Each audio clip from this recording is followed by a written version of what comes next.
Glória a Deus, aleluia. Convido os irmãos a abrirem a Bíblia em Atos, livro de Atos, Atos do Espírito Santo, capítulo 2, a partir do versículo 14. E hoje nós vamos ler e depois meditar no primeiro sermão da história da igreja cristã. Tá? Primeiro sermão pregado depois da descida do Espírito Santo. Primeiro sermão cristão, e foi pregado por Pedro. Capítulo 2, a partir do versículo 14 até o versículo 41. Diz assim a palavra de Deus. Quem já achou aí, diga amém. Glória a Deus. Você que está em casa, abra a sua Bíblia também, pegue a sua caneta para fazer as suas anotações. Diz assim a palavra de Deus. Então se levantou Pedro com os 11 e, erguendo a voz, advertiu-os nesses termos: varões judeus e todos os habitantes de Jerusalém, tomai conhecimento disto e atentai nas minhas palavras. Estes homens não estão embriagados, como vindes pensando, sendo esta a terceira hora do dia, ou seja, 9 horas da manhã. Mas o que ocorre é o que foi dito por intermédio do profeta Joel. E acontecerá nos últimos dias, diz o Senhor, que derramarei do meu espírito sobre toda a carne, ou seja, todos os povos. Vossos filhos, vossas filhas profetizarão, vossos jovens terão visões e sonharão vossos velhos. Até sobre os meus servos e sobre as minhas servas derramarei do meu espírito naqueles dias e profetizarão. Mostrarei prodígios em cima no céu e sinais embaixo na terra, sangue, fogo e vapor de fumaça. O sol se converterá em trevas e a lua em sangue, antes que venha o grande e glorioso dia do Senhor. E acontecerá que todo aquele que invocar o nome do Senhor será salvo. Varões israelitas, atendei a estas palavras. Jesus, o Nazareno, varão aprovado por Deus diante de vós, com milagres, prodígios e sinais, os quais o próprio Deus realizou por intermédio dele entre vós, como vós mesmos sabeis, sendo este entregue pelo determinado desígnio e presciência, ou seja, propósito determinado e pré-conhecimento de Deus. Vós o matastes, crucificando por mãos de iníquos, ao qual, porém, Deus ressuscitou, rompendo os grilhões, ou seja, os laços da morte, porquanto não era possível fosse ele retido por ela, pela morte. Porque a respeito dele disse Davi: diante de mim via sempre o Senhor, porque está à minha direita, para que eu não seja abalado. Por isso se alegrou o meu coração e a minha língua exultou. Além disto, também a minha própria carne, ou seja, o meu próprio corpo, repousará em esperança, porque não deixará a minha alma na morte, nem permitirás que o teu santo veja corrupção. Fizeste-me conhecer os caminhos da vida, encher-me-ás de alegria na tua presença. Irmãos, seja-me permitido dizer-vos claramente a respeito do patriarca Davi, que ele morreu e foi sepultado, e o seu túmulo permanece entre nós até hoje. Sendo, pois, profeta, e sabendo que Deus lhe havia jurado que um dos seus descendentes se assentaria no seu trono, prevendo isto, referiu-se à ressurreição de Cristo, que nem foi deixado na morte, nem o seu corpo experimentou corrupção. A este Jesus, Deus ressuscitou, do qual todos nós somos testemunhas, exaltado, pois, à destra de Deus, tendo recebido do Pai a promessa do Espírito Santo, derramou isto que vedes e ouvis. Porque Davi não subiu aos céus, mas ele mesmo declara: disse o Senhor ao meu Senhor, assenta-te à minha direita, até que eu ponha os teus inimigos por estrado dos teus pés. Esteja absolutamente certa, pois, toda a casa de Israel, de que este Jesus, que vós crucificastes, Deus o fez Senhor e Cristo. Ouvindo eles essas coisas, compungiu-se-lhes o coração, ou seja, ficaram aflitos. A palavra usada aqui foi usada como uma metáfora, no sentido de ficaram atormentados, a mente profundamente agitada, um sentimento de profunda tristeza e aflição, e perguntaram a Pedro e aos demais apóstolos: que faremos, irmãos? Respondeu-lhes Pedro: arrependei-vos, e cada um de vós seja batizado em o nome de Jesus Cristo para a remissão dos vossos pecados, e recebereis o próprio Espírito Santo. Pois para vós outros é a promessa, para os vossos filhos e para todos que ainda estão longe, isto é, para quantos o Senhor nosso Deus chamar.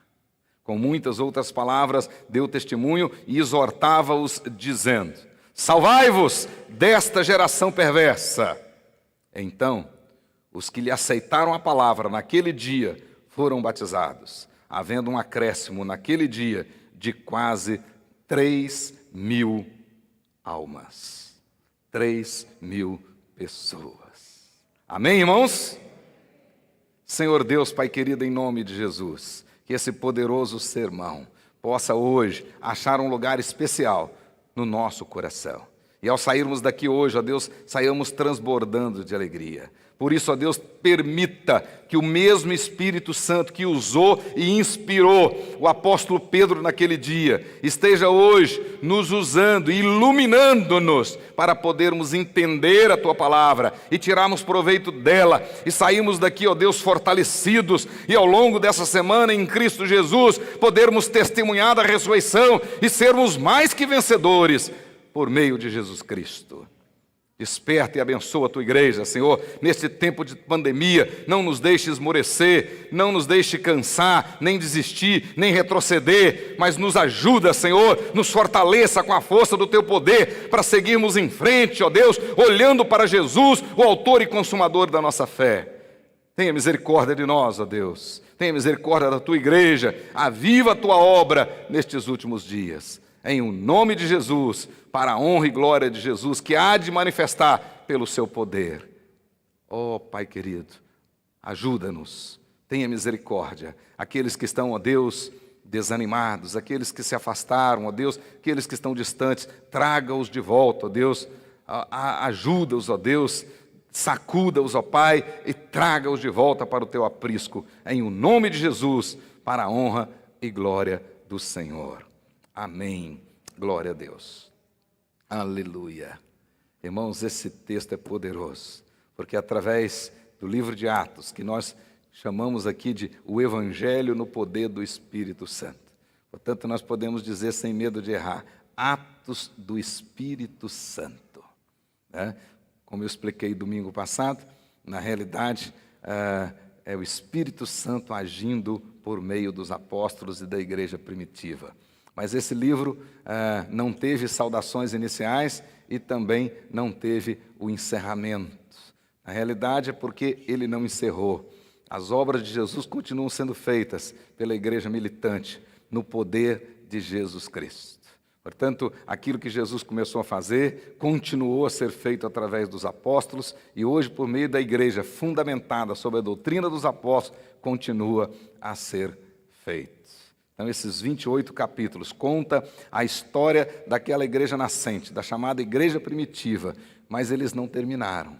Continua, a história continua. E em breve nós estaremos todos com Jesus Cristo. Mas a igreja militante hoje tem a obrigação de continuar pregando, proclamando a mesma mensagem deste sermão do apóstolo Pedro. A mesma mensagem.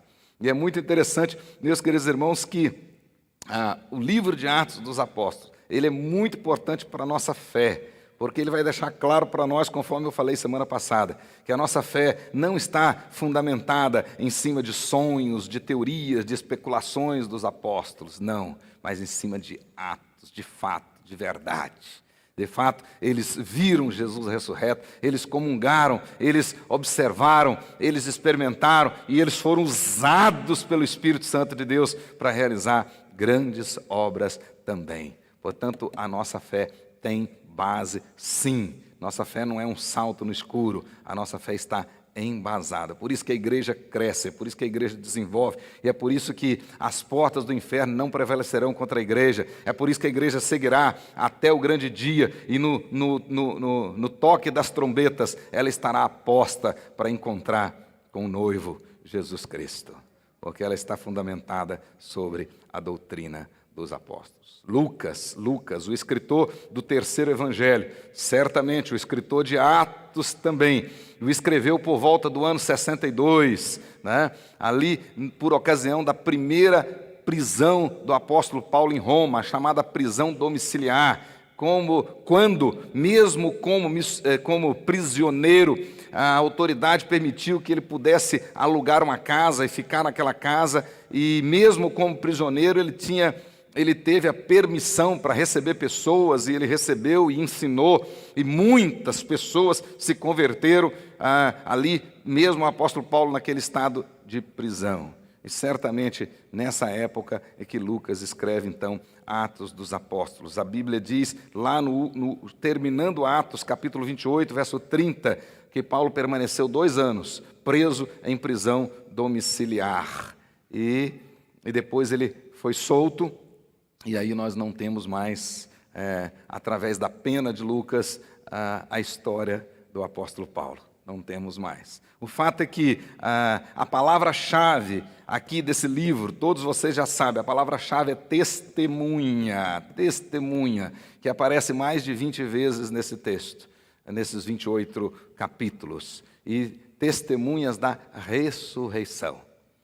E o texto-chave é o versículo 8 do capítulo 1, que diz: mas recebereis poder ao descer sobre vós o Espírito Santo, e sereis minhas testemunhas, tanto em Jerusalém, tanto na Judéia, na Samaria e até os confins da terra. Em outras palavras, Jesus estava dizendo o seguinte: vocês vão ser capacitados, vocês vão ser dinamizados, numa palavra que é bastante badalada hoje, ou seja, vocês vão ser empoderados, né? Esse é o verdadeiro empoderamento. Vocês vão ser empoderados, vocês vão receber o próprio Espírito Santo e vão ser as minhas testemunhas. Então, nessa ordem, nós temos aí também uma profecia. Vocês vão ser minhas testemunhas, e certamente agora e até a volta de Jesus. Mas aqui tem um detalhe interessante que nós podemos ver. Eles receberam o Espírito Santo. Na mensagem de domingo passado, nós vimos a igreja que esperou em oração e a igreja que recebeu o Espírito Santo de forma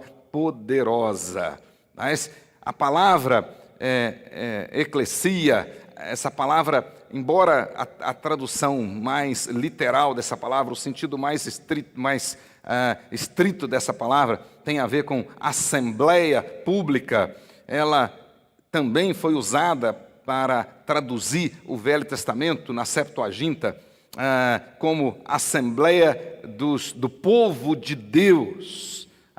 Não podemos esquecer que essa palavra também ela é formada por 2 palavras, ou seja, chamados e fora. Por isso que em alguns escritos, e alguns autores vão traduzir a palavra igreja, usada aqui como chamados para fora. Né? Chamados para fora do mundo, ou chamados para fora, ou seja, para ir para fora das 4 paredes, para fora da igreja, para ir evangelizar lá no mundo, para proclamar, para viver, para dar testemunho lá no mundo. E nesse texto nós podemos ver claramente que aqui nós temos a palavra no seu sentido mais absoluto, no seu sentido amplo, ao mesmo tempo que nós podemos ver a igreja, né, reunida em lugares fechados para adorar a Deus, para louvar a Deus, para receber a instrução, para participar do memorial eterno, da ceia do Senhor, da comunhão. E nesse sentido, o escritor da carta aos Hebreus diz que não deixeis de congregar como é costume de alguns. Então, também esse sentido da igreja se congregar em lugares reservados, fechados, também está aqui claramente Mas também nós podemos ver aqui esse sentido da igreja tendo de sair, dinamizada para sair, empoderada para sair e para dar testemunho lá fora.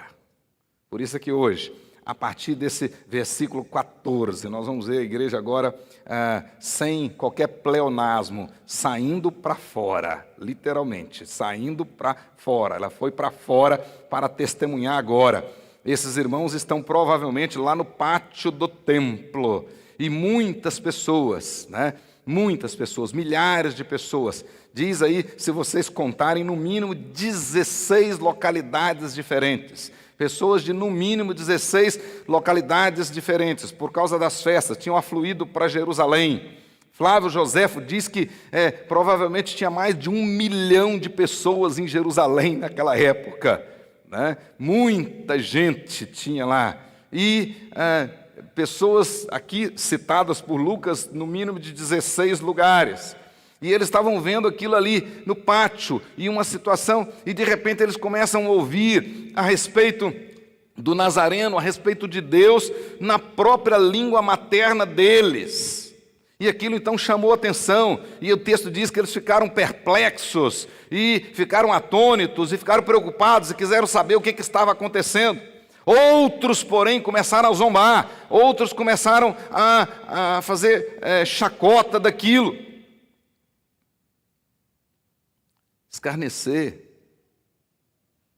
Esse é o contexto. E aí, quando vocês observem bem, quando chega então no versículo 14, ou seja, diante daquilo, olha o versículo 13. Outros, porém, zombavam e diziam: estão embriagados, estão bêbados.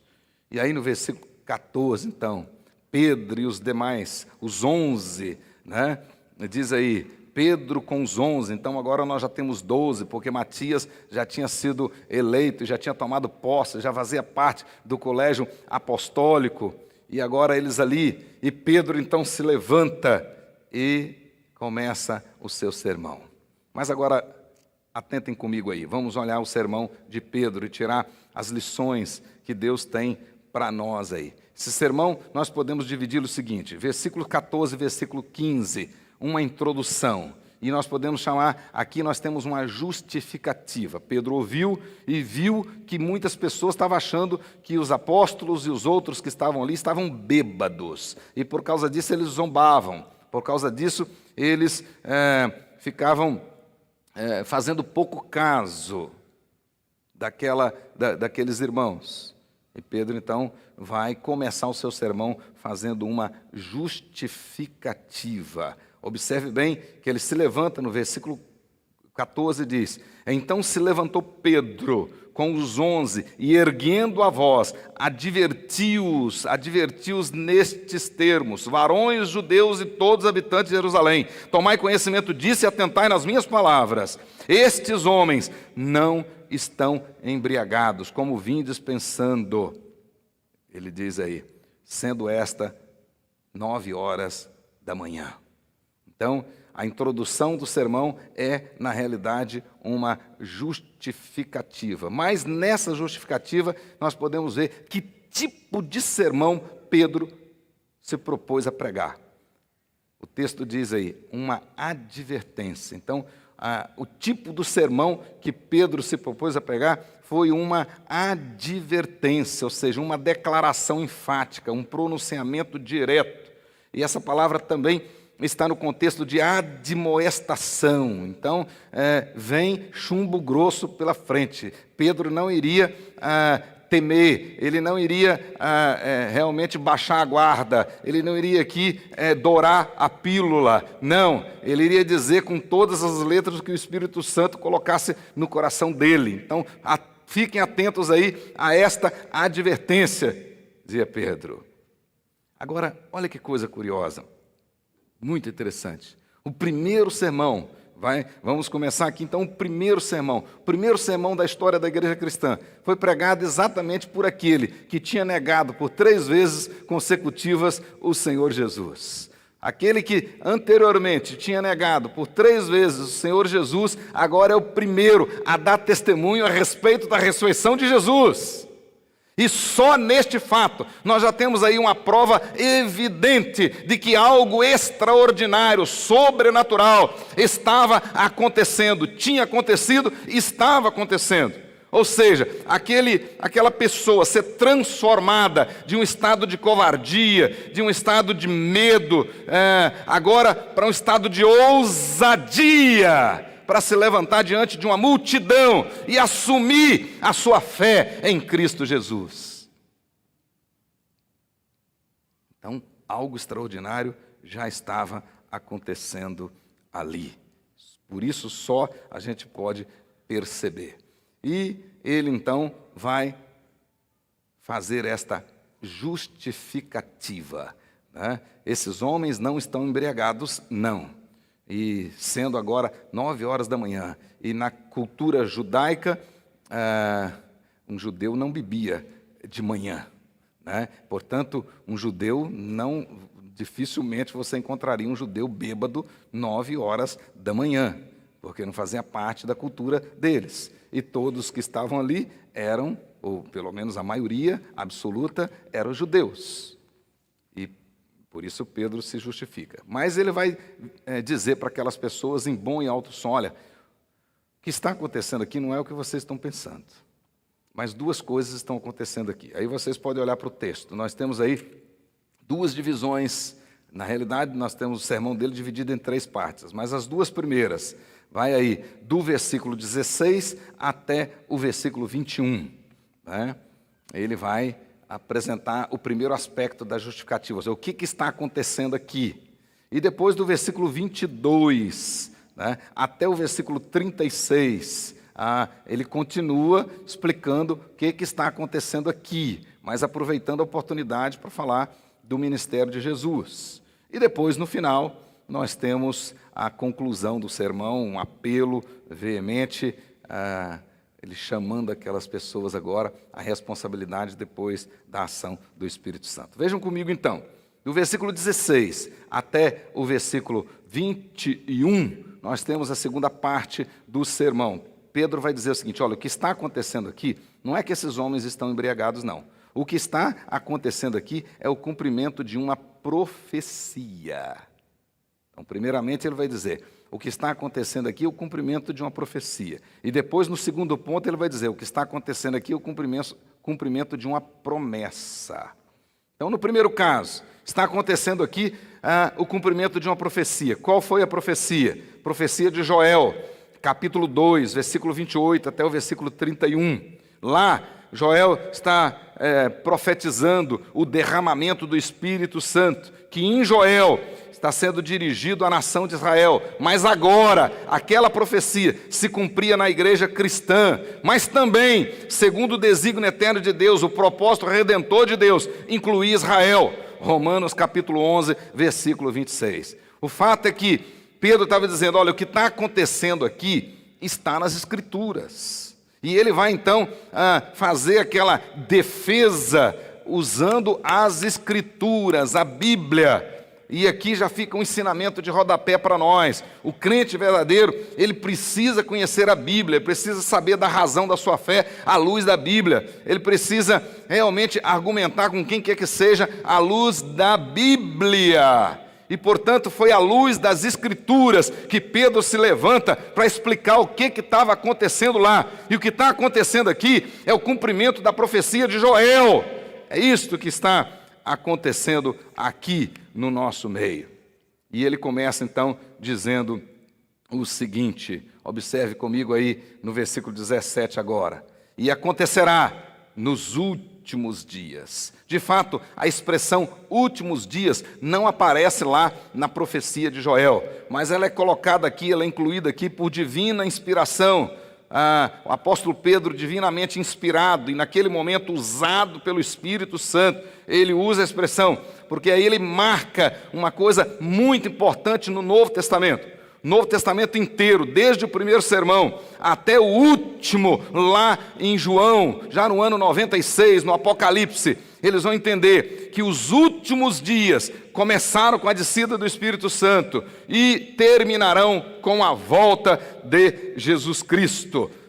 Então, esses são os últimos dias. literalmente, nós aqui hoje, vocês que estão me ouvindo em casa, nós estamos vivendo os últimos dias. Então, na Bíblia, os últimos dias referem-se a este espaço de tempo entre o Pentecostes, a descida do Espírito Santo e a volta de Jesus naquele dia glorioso. E é isso que está aqui na profecia de Joel, citada pelo apóstolo Pedro. Ele diz: nos últimos dias acontecerá, ou seja, a descida do Espírito Santo. O Espírito Santo agora repousando sobre toda a carne, habitando toda a carne. Olha que coisa interessante que ele vai dizer aí. No Velho Testamento, o Espírito Santo, ele repousava, ele usava, ele habitava esporadicamente algumas pessoas, principalmente algumas pessoas que ocupavam posições oficiais na teocracia de Israel. Por exemplo, reis, sacerdotes, profetas. Mas agora, nos últimos dias, ou seja, depois de Pentecostes, a nova missão do Espírito Santo agora é repousar sobre toda a carne. Isto é, sobre todo o povo de Deus, agora sobre o Israel de Deus, e não somente sobre os líderes, sobre os oficiais. Nós devemos ressaltar aqui, neste momento, que a segunda metade da profecia citada pelo apóstolo Pedro, que vai aí do versículo 19, marque na sua Bíblia.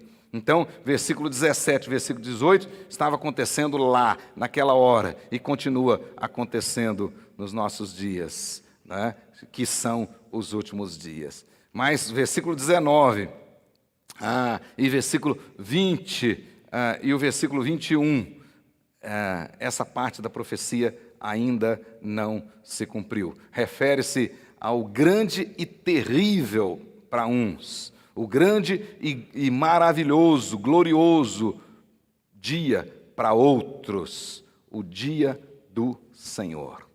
Está falando aqui do juízo final, da volta de Jesus, do toque das trombetas, daquele grande dia, que nós já estudamos aqui numa outra oportunidade, quando fizemos estudos sobre o Apocalipse.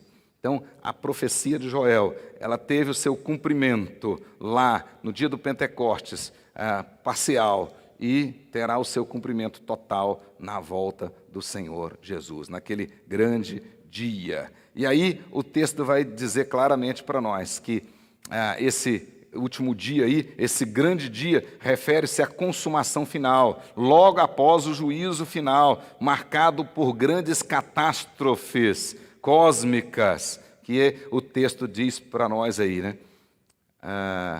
E agora observe comigo o versículo 21. E acontecerá que todo aquele que invocar o nome do Senhor será salvo. Agora preste atenção no finalzinho do versículo 20. Antes que venha o grande e glorioso dia do Senhor. Então é hoje, é agora. Agora, aquele que invocar o nome do Senhor, né, usado pelo Espírito Santo de Deus, será salvo. Então, a promessa que está clara para nós aí é que aqueles que forem movidos pelo Espírito Santo e invocarem o nome do Senhor, estes serão salvos. Senhor, Senhor, na profecia de Joel, refere-se a Deus. Aqui em Pedro, aqui no sermão de Pedro, na igreja primitiva, aplicou-se ao Jesus exaltado. Por isso que o cristão, na época do Império Romano, ele morria, porque para ele Senhor era Jesus e não César. E ele morria, porque às vezes a autoridade romana queria que ele dissesse que César era Senhor, e o cristão não dizia, Senhor é Jesus, Jesus é Senhor. E é exatamente isso que o Espírito Santo faz na nossa vida hoje. Ele nos leva, ele nos convence do pecado, da justiça e do juízo e nos leva a declarar com a nossa própria boca, foi o que eu perguntei para os irmãos aqui hoje, que Jesus Cristo é meu Senhor. é meu Senhor. Isso faz toda a diferença, isso muda tudo na vida do cristão. Se você é um cristão verdadeiro, você declara com a sua boca, você tem convicção absoluta que Jesus é seu Senhor, você não se pertence, você pertence a Jesus. Antes você era escravo do pecado, escravo do diabo, escravo do inimigo, mas Jesus te resgatou, Ele te livrou, Ele te alforriou, te comprou com preço precioso, e hoje você pertence a Ele, você. Então, mais do que o seu dinheiro, mais do que seus bens, ou isso ou aquilo outro, Deus quer você, e é você que Ele comprou. Essa que é a verdade. Então, nesse primeiro ponto do sermão, Pedro termina, dizendo, olha, tem uma parte da profecia do Joel que ainda não se cumpriu, mas enquanto ela não se cumpre, aqueles que usados pelo Espírito Santo que vocês estão vendo hoje agir, aqueles que usados pelo Espírito Santo confessarem que Jesus é Senhor, esses serão salvos. E aí ele passa para o segundo ponto do sermão. Olha comigo aí agora, versículo 22 até o versículo 36. Parece que Pedro era meio presbiteriano, porque ele pregava 3 pontos, E agora vai o segundo, versículo 22 até o versículo 36. Nessa segunda parte aí do sermão, Pedro não se limitou apenas a fazer uma defesa do que estava acontecendo com a igreja naquele dia. Ele aproveitou também para evangelizar, para exaltar Jesus, o Nazareno. Então, se Pedro tivesse terminado o sermão aqui, ele teria tapado a boca daqueles que zombavam naquele dia, se ele tivesse parado o sermão aqui, porque teria explicado para eles o que estava acontecendo. Mas Pedro não perdeu a oportunidade. Ele explicou o que estava acontecendo e disse que o que estava acontecendo era o cumprimento de uma profecia. Mas ele não parou aí. Agora ele vai dizer para eles que o que estava acontecendo é o cumprimento de uma promessa. E ao falar dessa promessa, ele vai exaltar Jesus. Ao falar dessa promessa, ele vai falar do ministério maravilhoso de Jesus, do objetivo daquele ministério e da graça que nós temos a partir de Jesus Cristo. Observe aí, do versículo 22 até o 36. Ele diz lá, Jesus o Nazareno, como varão aprovado. Versículo 22. Varões israelitas, atendei a estas palavras. Jesus o Nazareno. Não era qualquer Jesus, é o Nazareno. Jesus, o Nazareno, varão aprovado por Deus diante de vós. E aí ele vai falar do ministério de Jesus e que, ou pelo menos a maioria que estava ali, sabia disso, e muitos tinham visto, outros tinham até experimentado, tinha tido caso na própria família, de quê? Da ação de Jesus, do ministério de Jesus, de milagres, de prodígios, de sinais, aos quais o próprio Deus realizou através de Jesus Cristo. E ele termina essa parte dizendo assim, como vós mesmos sabeis. Então ele exaltou Jesus Cristo, o Nazareno, nesse versículo 22. Depois, no versículo 23, ele vai trazer um fato aqui maravilhoso, muito importante, muito importante. Ele vai dizer o seguinte, que a cruz não foi um acidente. A cruz não foi um acidente. A cruz não foi um erro de cálculo ou até uma mudança nos planos eternos de Deus. Não, Deus mudou o seu plano depois. Absolutamente não. O que ele vai dizer aqui agora, nesse versículo 23, é que Jesus, olha aí, presta atenção e marque na sua Bíblia, ele diz assim, sendo Jesus, sendo este Jesus, o Nazareno, entregue pelo determinado desígnio e presciência, como eu já traduzi na leitura, ou seja, pelo propósito determinado, pelo pré-conhecimento de Deus. Então, na realidade, nem um segundo sequer, desde a encarnação de Jesus, a cruz saiu da sua mente, sempre ela esteve presente em todo o ministério de Jesus. Todo o ministério de Jesus. Por quê? Porque isso foi decidido e planejado na eternidade. Na eternidade. Por Deus, que tudo sabe, que tudo conhece. Nunca houve na história uma época em que Deus conhecesse menos. E nunca haverá na história uma época que Deus conhecerá mais. Ele sempre teve conhecimento absoluto, sempre. Então nada na história pegou Deus de calças curtas, nada pegou Deus de surpresa, nada fez Deus mudar o seu plano de última hora, nada. Então Jesus veio aqui com uma agenda absolutamente correta, ele veio aqui para cumprir um plano exato, e cumpriu de maneira satisfatória, absoluta, perfeita, de maneira que não precisa de outro sacrifício, não precisa de outro Jesus, não precisa de outra oferenda, absolutamente não. Dele foi perfeita, única e suficiente. Então Pedro vai dizer isto. Várias vezes o livro de Atos dos Apóstolos afirma que a cruz sempre esteve nos planos eternos de Deus. Atos 3,18, 4,28, 3,29 e tantos outros textos. Jesus foi enviado por Deus. Olha que coisa bonita, maravilhosa. Jesus foi enviado por Deus. Jesus foi entregue por Deus. Jesus foi ressuscitado por Deus. E Jesus voltou para a destra de Deus. Aleluia. Essa é a verdade. Nada pegou Deus de surpresa. Mas terceira coisa, nesse contexto aí do segundo ponto, nós podemos ver que, de fato, a cruz não foi um acidente. Entretanto, isto de modo nenhum atenua o crime dos que crucificaram Jesus. No caso aqui, os judeus, por mãos dos romanos.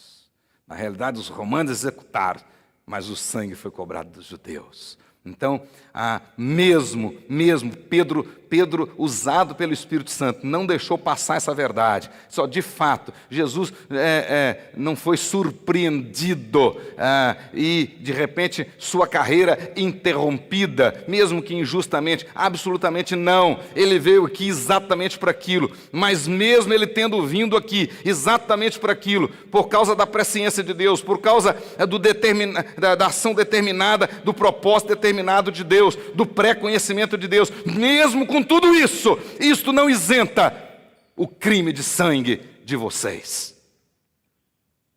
Aquele que antes teve medo de dizer que conhecia Jesus, agora não teve medo de dizer: vocês são culpados. Não teve medo de ser linchado. Se 3.000 se converteram, como a gente vai ver daqui a pouco, devia ter talvez um auditório de muito mais de 5.000 lá naquele dia.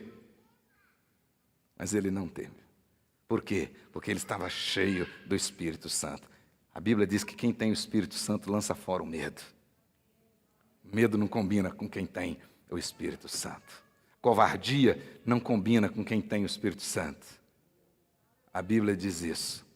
E aquele que antes tinha sido medroso e covarde, agora, destemidamente, sob risco de morte, ele diz: de fato, Deus é que entregou, mas vocês têm sangue nas mãos. Vocês são culpados. Ele diz claramente aí.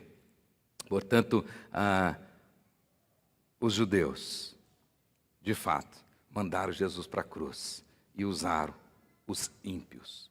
Por isso que o texto, no versículo 23, no nosso versículo, diz: sendo este entregue por determinado desígnio de Deus e presciência de Deus, vós o matastes, crucificando por mãos de iníquos, através dos romanos.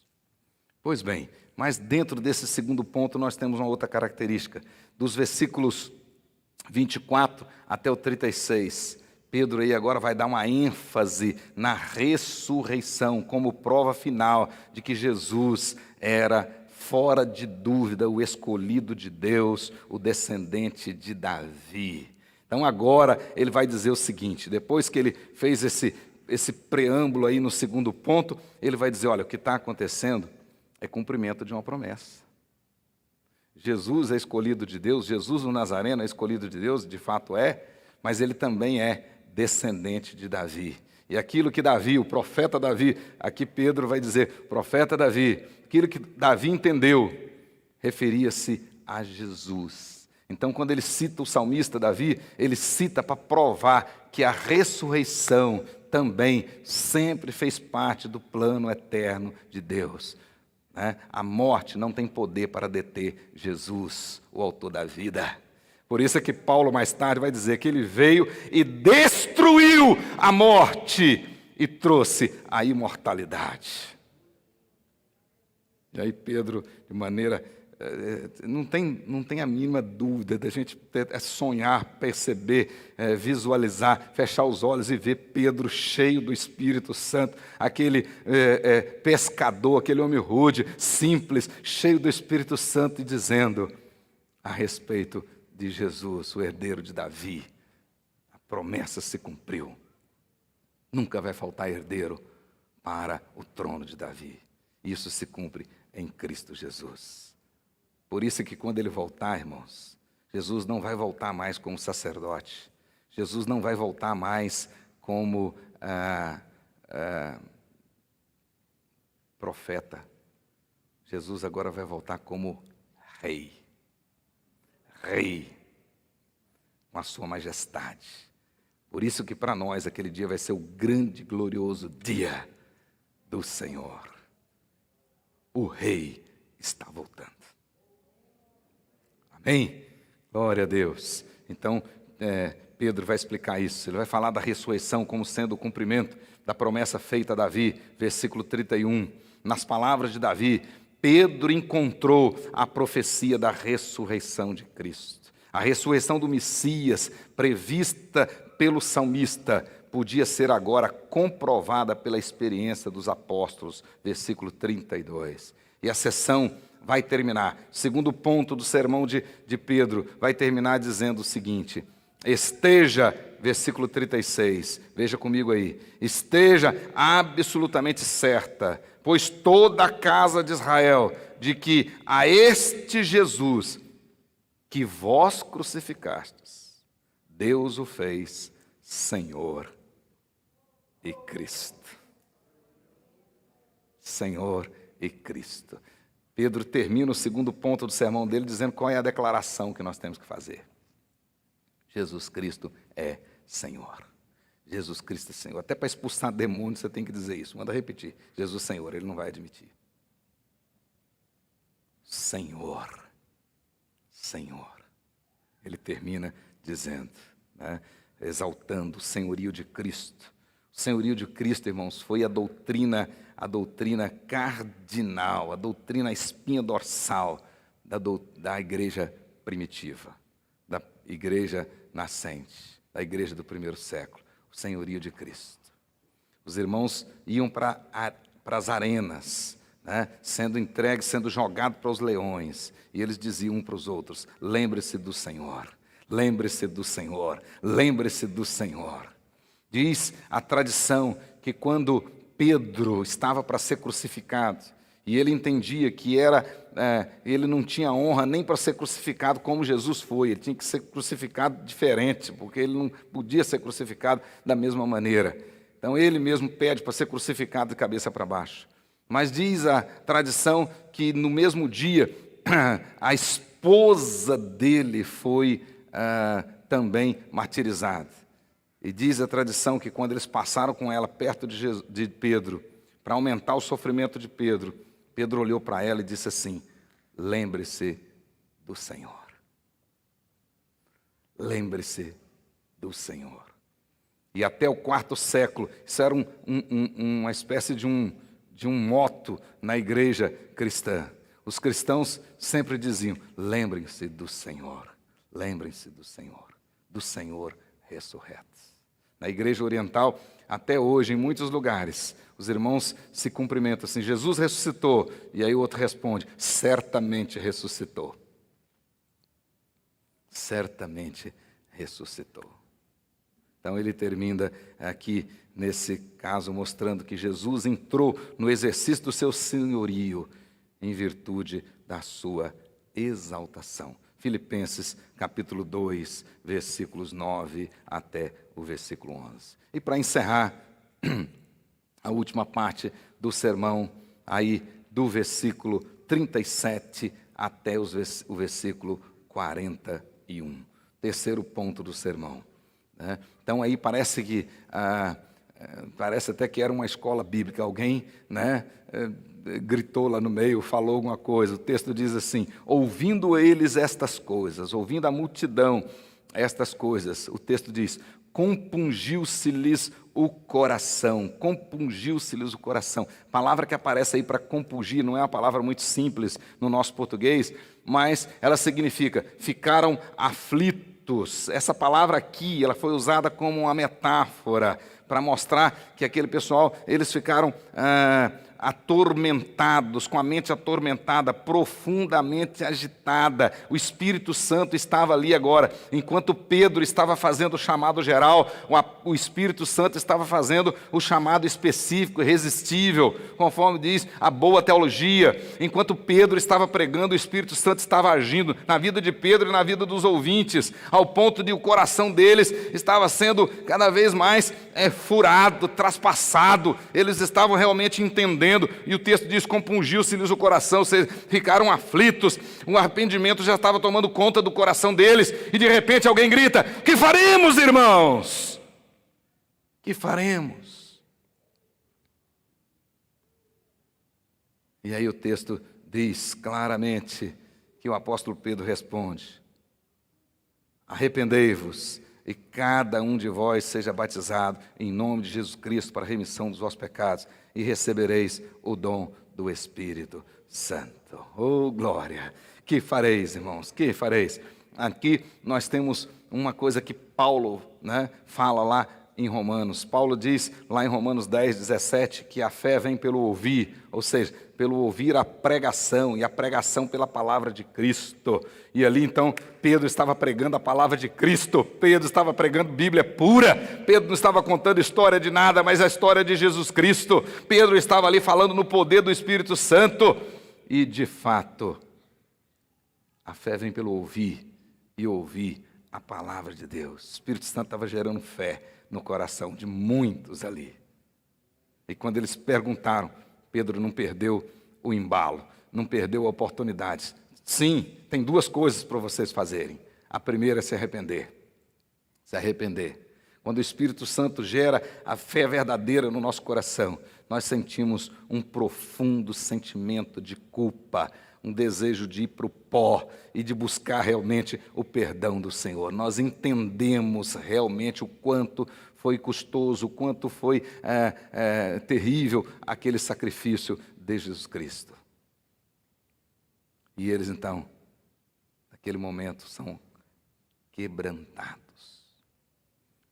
Duas coisas claramente. Arrepender, nesse caso, significa a palavra aqui, literalmente, dar meia volta, abandonar os seus caminhos pecaminosos, confessando Jesus Cristo como seu Senhor.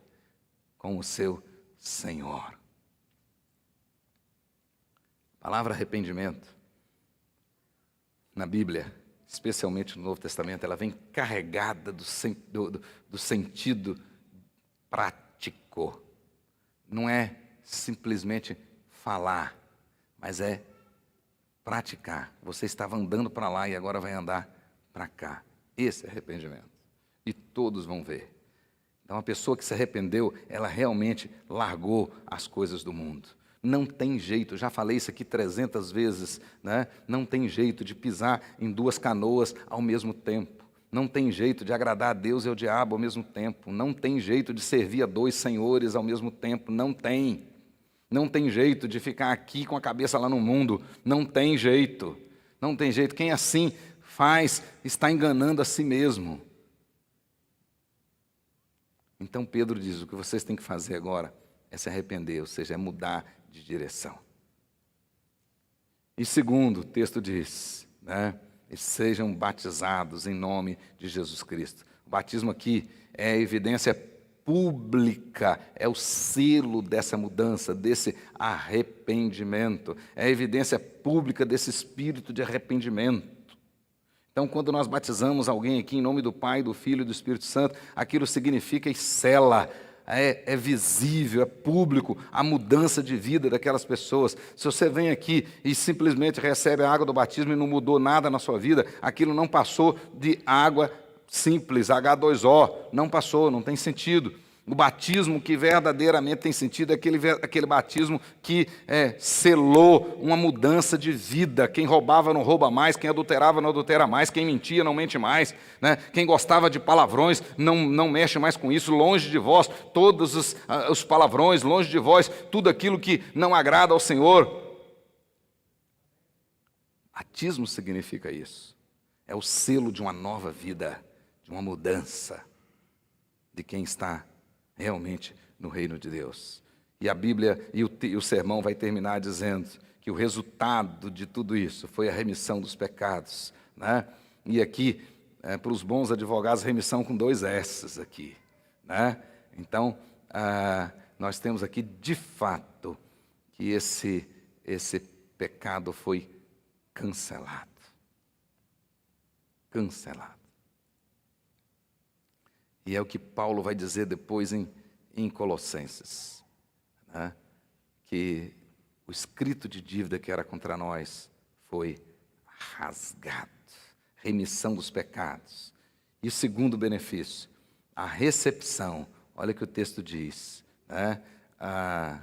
Sede batizados, diz lá, e recebereis o dom do Espírito Santo, o Doreã, ou seja, o próprio Espírito Santo. Aqui não está falando de línguas ou de qualquer outra manifestação carismática. Aqui, o que a pessoa que confessou recebeu o próprio Espírito Santo. Deus, a terceira pessoa da Trindade, que habita em você, habita em mim. E recebereis o dom do Espírito Santo. Meus queridos irmãos, o sermão termina com o último chamamento de Pedro, né? Um último chamamento, como o sermão começou de maneira enfática, né? Uma admoestação enfática, ele termina então dizendo, né? Salvai-vos desta geração perversa.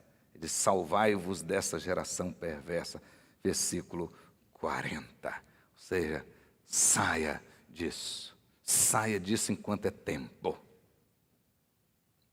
Tem muita gente que está gostando dos prazeres do mundo. Gostando dos prazeres do mundo.